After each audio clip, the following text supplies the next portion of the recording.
Welcome back to the Chase Relays Future Kings production, Kings Kounsel, episode 5. I'm your host, Ace, with my co-host. Jay. Lil Jay. And we're here today to talk about things that we feel like we have expertise in, once again, with brand new topics provided by you. So the first question that we'll be talking about today is, how are you today? How you feeling? How's your week been? I feel unstoppable. Unstoppable. I feel like Shaq. Shaq was stoppable. Free throws. Last time I went to LA Fitness, it was just like nobody can guard me. And it's like it's getting to a point where it's like, why am I like this? For me, like what? Such a bucket. Like sometimes, like it's crazy. It's crazy. Anything else happened in the week that like maybe What? was an inspiration or something that like was impactful to you? Inspiration. Yeah. Anything bad happened as of late? No. Okay. Now, what about you? Me? Yeah. I feel good. I don't know, I'm just chilling. Feel happy, excited. We got 60 subscribers now. Went from like 45 to 60, so I really appreciate that. All the love and support. But besides that, no. Nothing crazy happened to me this week. I'm on spring break, so I'm feeling rejuvenated. Feeling a little happy. So yeah, the first topic of the day is, how do you, as a future king, overcome fear and anxiety? You gotta answer that first. Well, for me, like, God doesn't give you a spirit of fear, but like, say you start feeling some sort of weird feelings that you can't really decipher. I tend to like listen to the Bible. That tends to calm me down, or pray about it. I don't know. I don't really feel fearful in most situations. I'll give an example after he gets his tips and trips on how to get rid of fear and anxiety. But honestly, I would just say go for it. Whatever you're trying to do, like I would just like, if I'm starting to feel that way, I'll just do it right away. So like that feeling goes away. I always think about the worst that can happen. You know, usually the things that we're scared of, the worst that can happen is failure. You know what I'm saying? You get back up, do it again. I usually listen to music. You know, try to get my way through that. That's about it. Okay. And so, do you have any experience, like a specific experience you had, like with fear and like anxiety, and how you got over it? Why do you think I can go if you want me to? Yeah, go ahead. All right, so for me, also, like, I do a lot of public speaking, and I preach a decent amount. And so, like, that moment right before you get up to go talk, like, it's like you can be very anxious, because like the song is starting to quiet down, and all the people are looking at you. Like, everyone has an expectation on like what you're supposed to do and how you're supposed to be. And so, like, instead of like thinking about it, I just like get up and like try to go there as fast as I can and express myself, so I don't really think about what's really going. And 9 times out of 10, it turned out pretty well. I really can't attest to it. Everyone has their own opinion on my speaking ability and my prowess, but I feel personally that it comes out pretty well, and I'm proud of it. You? An example. I used to have a real fear of like playing in front of coaches until I started training. It's like you're just doing the same stuff that you worked on. Yeah, for sure. That's about it. Act like they're not there, kind of situation. Yeah. Okay. Another question that we have today is how to build a better relationship with your friends and family as a future king. You know, for one, be transparent. Communication. Of course. Try to get out and do stuff. Yeah. Get out of your bubble. Try something different. With your family. Like, that's always, I think that goes back to like the fear question. I think when you do stuff with other people, it helps like reduce some of that anxiety and fear. I think like especially when you spend time with your family, you try something new.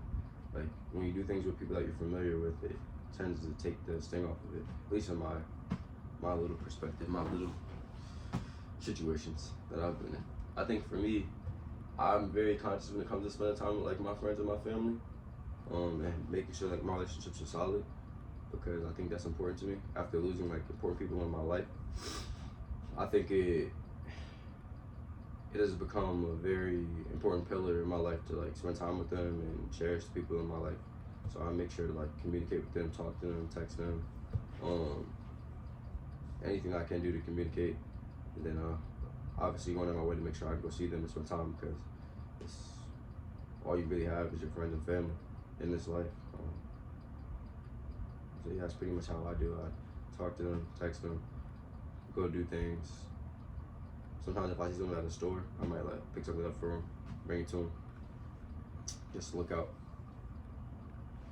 And that's how I build and develop relationships with my friends and my family.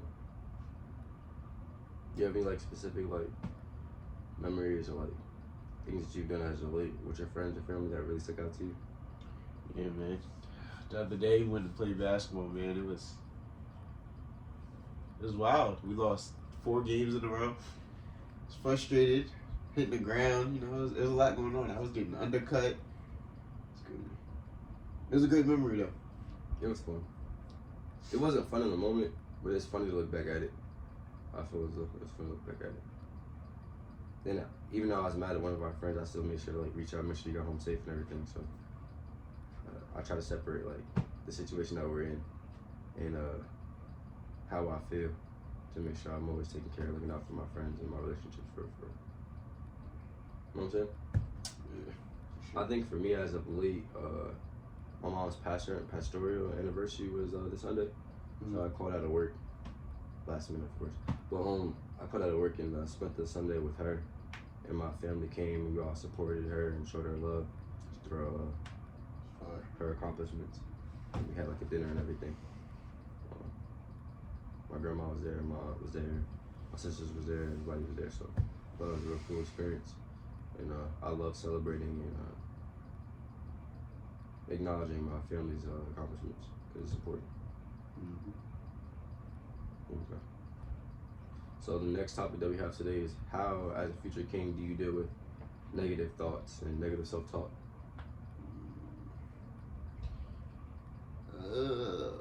How do I deal with intrusive thoughts? I just say them out loud. Let the whole world hear. No, that's No. your character.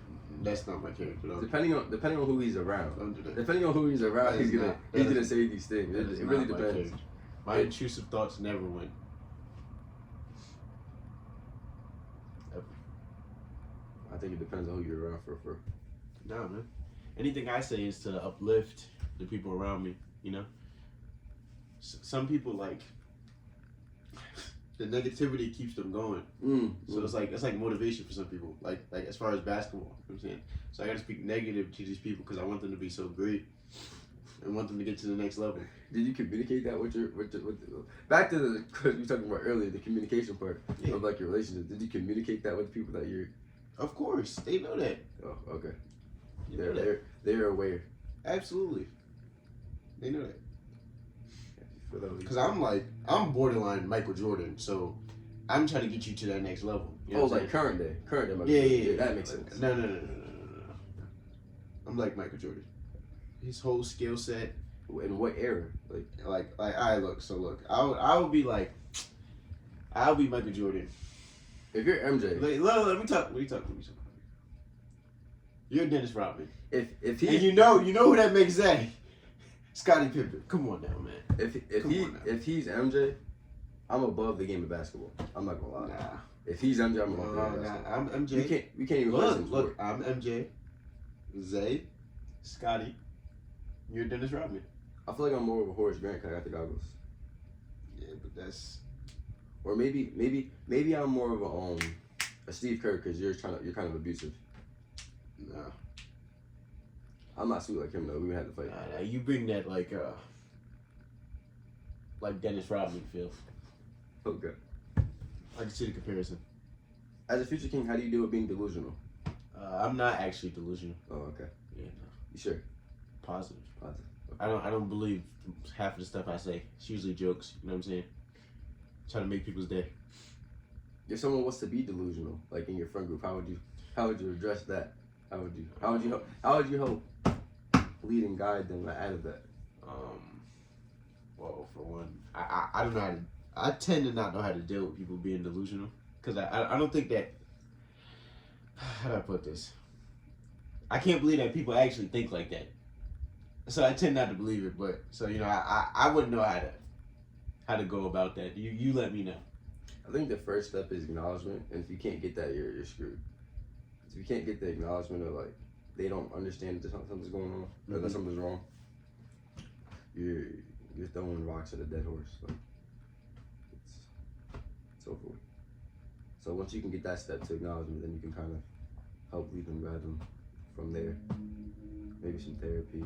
Maybe like start having like realistic statements come out of their mouths and like go from there. Because obviously there's a time to play and there's a time to like be serious, but that tends to get mixed up when people are delusional. So. But anyways, going on to the bigger question of that question, which is how do you deal with difficult people? Like I said, communication. Communication. Oh, so you communicate with difficult people? Yeah, absolutely. Unless their difficulty is really affecting me negatively, and they got to be cut off. Because some people just don't want to change. For sure. Can't help somebody that doesn't want to be helped. What do you think a difficult person is, though? I don't know. Like, what was going through your head when you said what you said? I guess that's based upon what was you thinking about? Personal experiences. I don't really know anybody that's difficult in my life. I think like a difficult person is like someone that like makes it hard to do what you're trying to do. For sure. So like, that coach could be difficult. Parents could be difficult at times. I feel like people can only be difficult when they have like authority. Yeah, because they don't have authority, they can't really like affect you. Yeah, so you're just doing what you're gonna do. They can't really stop you from doing what you're gonna do. Girl, never mind. But okay. But yeah, like so, like I'll say like how to deal with like a coach or like a parent. I don't know.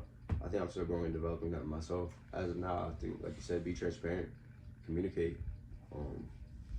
Just because they're your coach or parent, you should still be able to communicate effectively.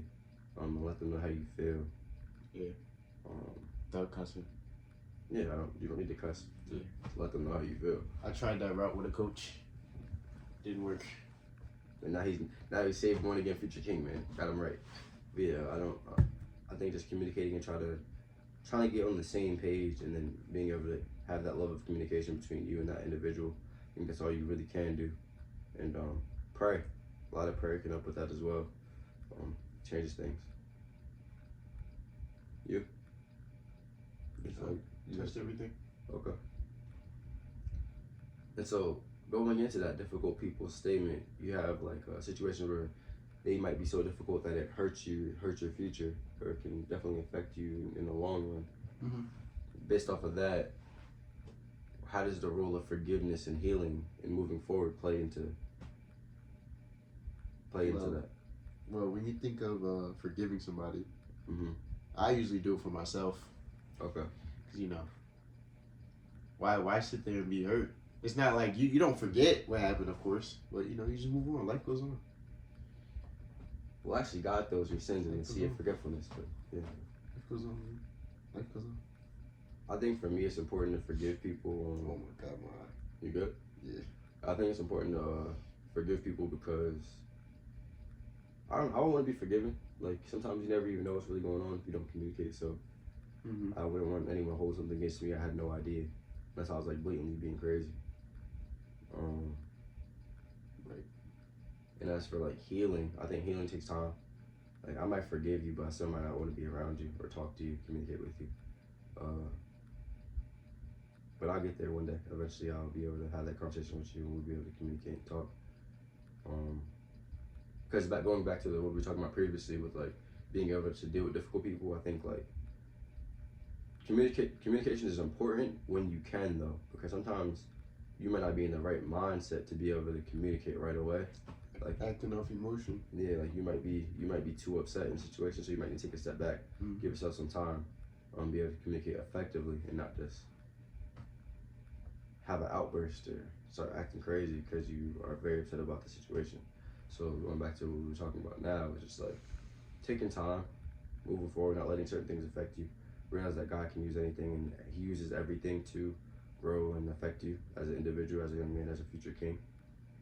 And yeah, I think that's the key to moving forward and healing, and having forgiveness for people, because you would want that same forgiveness, regardless of the situation.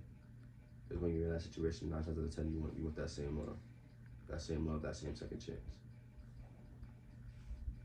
Yeah.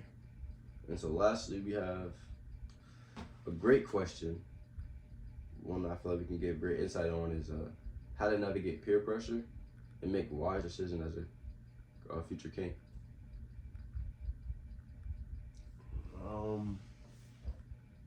I mean, peer pressure never really got to me. I feel like I always did my own thing. For sure. I always tend to do whatever made me happy. I've never been a partier, so that never been an issue as far as drinking, drugs. That's never been an issue. I don't like to party. I like to stay to myself. So yeah, I just do my own thing. That's great, but like for someone that like it might be a little bit weaker. What would I say? I mean, at the end of the day, you know right from wrong. But it's kind of hard being in that situation, so I wouldn't know. He's no help. I wouldn't know. I would say like try to surround yourself with better people. Like try to surround yourself with better people. That's not always the easiest stuff. It could be a cousin. True. It could be a brother. You know what I'm saying? Yeah.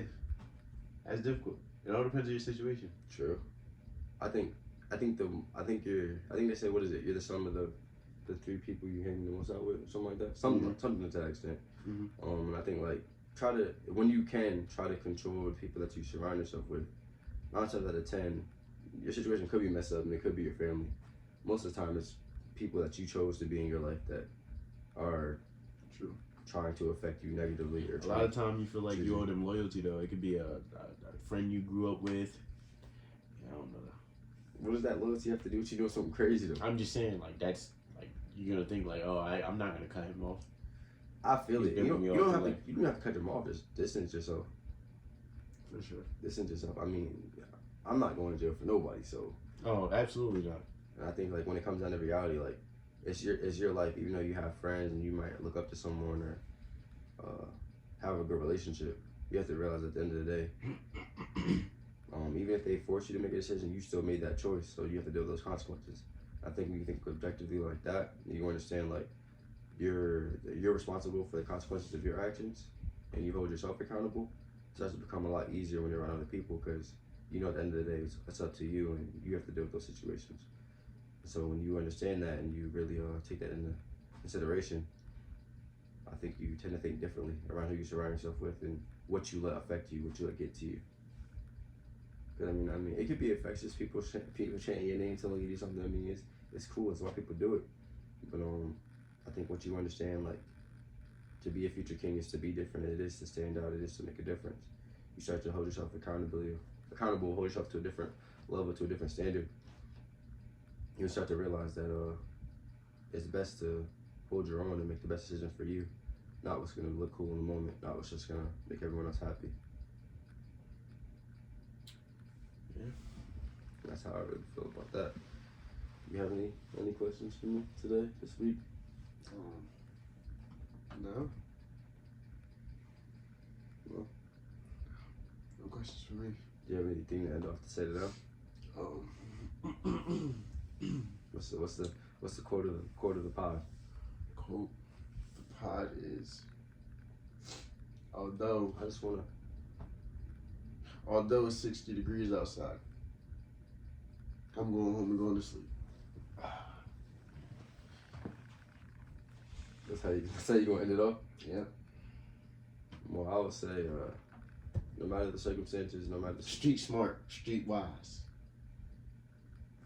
no matter the circumstances. He just couldn't see me if they had 3 eyes. What's wrong with you? Oh, my fault. Go ahead. My fault. No matter the circumstance, no matter the situation, I think you should stay strong and believe in yourself. No matter what's going on around you, whatever, no matter what's hindering you, you should realize that God got you regardless, and it'll work out eventually. It might not be in your favor exactly or exactly how you want it. It might not even be what you want at all, but it's normally what God has for you. It's normally what's best for you. And I stand true by that, stand true to it, and trying to embody that myself.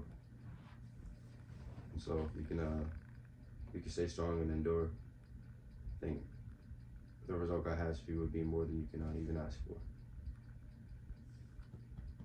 So once again, this has been Kings Kounsel, a Future Kings production on the Chase with Ace channel, with your host Alan Mitchell, Ace, and your co-host Big J, man. Little J Glenn, man. And Big J. we'll catch you in the next one. Peace.